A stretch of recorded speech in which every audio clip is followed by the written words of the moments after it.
रूस और चीन ने समंदर में मिलाया हाथ तो जापान के उड़े होश। रूस जापान दोनों भारत के करीब, बीच में उलझ गया भारत। क्यों मचा है बवाल, जापान है गुस्से से लाल। एक हफ्ता भारी, रूस के खिलाफ जापान की बड़ी तैयारी। चीन के साथ रूस की दोस्ती देख झल्लाया जापान। जानिए गुस्से में जापान अब क्या बड़ा कदम उठा सकता है। नमस्कार, आपके साथ मैं हूं ज्योति विनय कपूर।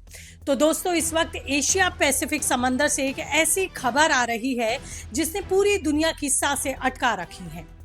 रूस और चीन के बीच बढ़ती जा रही घातक सैन्य दोस्ती को देखकर जापान ने भी अब आर पार की तैयारी शुरू कर दी है।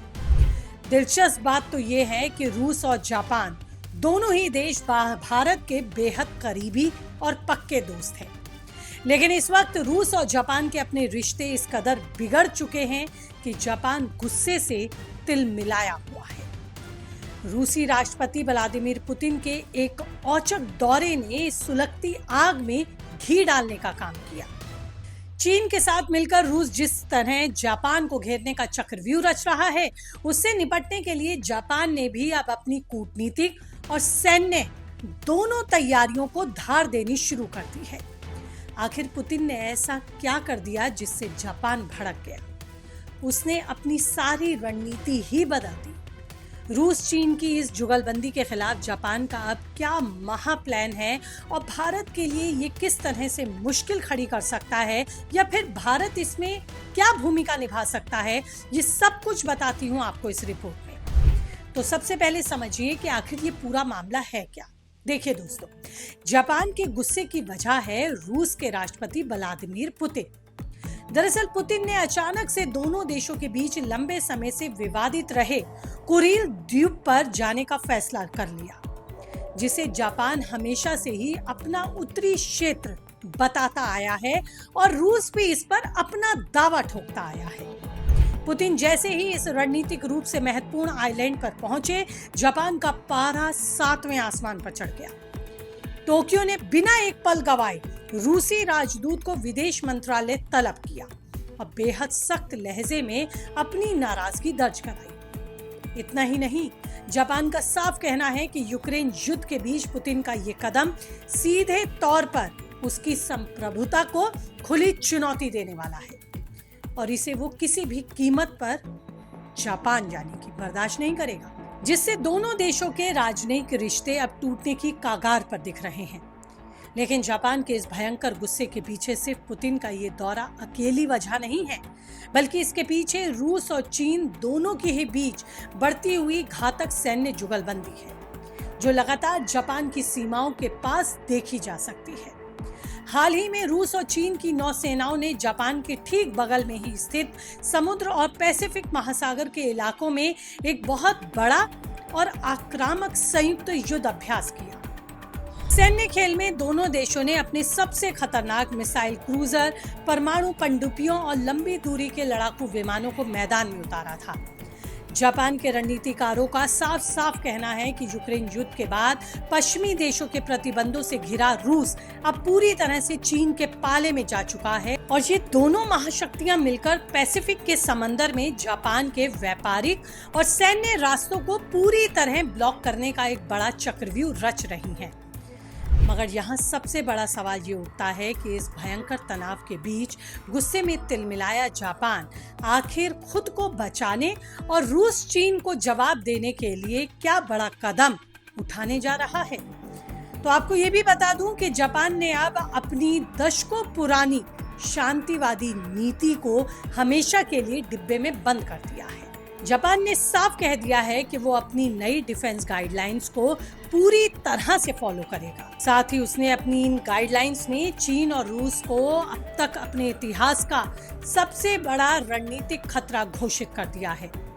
इसके साथ ही जापान अब अपनी सेना और हथियारों पर होने वाले खर्च को अपनी जीडीपी का सीधा 2% करने की तैयारी में है। जापान केवल रक्षात्मक नहीं हो रहा, बल्कि अब वो अमेरिका से सैकड़ों टोमाहोक क्रूज मिसाइलें खरीद रहा है। खुद भी ऐसी लंबी दूरी की हाइपरसोनिक मिसाइलें बना रहा है जो जरूरत पड़ने पर सीधे मॉस्को और बीजिंग के अंदर तक तबाही मचा सके। इस पूरे उलझे हुए समीकरण में सबसे दिलचस्प और फंसा हुआ मोड़ हमारे देश के लिए यानी कि भारत के लिए, क्योंकि भारत के लिए जापान और रूस दोनों ही भरोसेमंद हैं और नई दिल्ली के बेहद करीब हैं, पक्के रणनीतिक साझेदार हैं।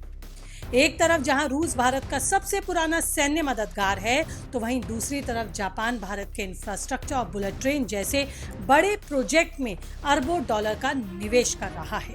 भारत कूटनीतिक रूप से कभी नहीं चाहेगा कि उसका पुराना और पुख्ता दोस्त रूस पूरी तरह से चीन के चंगुल में फंसकर जापान विरोधी बन जाए। और यही वजह है कि जापान भी भारत की इस मजबूरी को बाखूबी समझता है।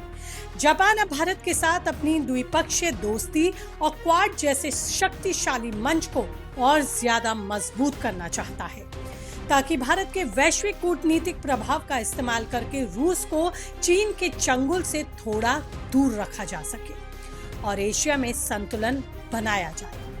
आने वाले दिनों में जापान की रणनीति बिल्कुल शीशे की तरह से साफ नजर आ रही है।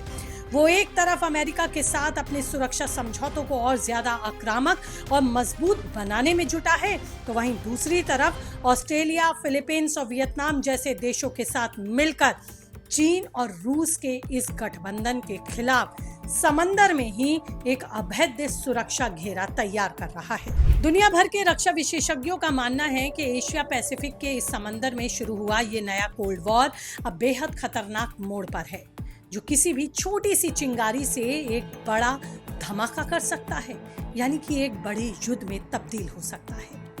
जापान ने मॉस्को और बीजिंग को साफ संदेश दे दिया है कि यदि उन्होंने अपनी हदें पार करी तो इसके अंजाम ठीक नहीं होंगे। जापान का पलटवार इसे और भयानक बना सकता है, जिसकी कल्पना भी पुतिन और शी जिनपिंग ने कभी नहीं की होगी।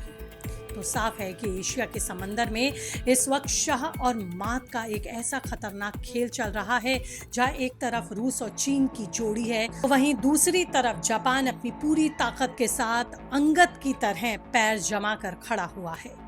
भारत के लिए भी ये कूटनीतिक रूप से एक चुनौतीपूर्ण समस्या है, क्योंकि उसे अपने दो सबसे अजीज दोस्तों के बीच संतुलन बनाकर चलना होगा। अब देखना होगा कि इस मामले में आगे क्या कुछ होता है।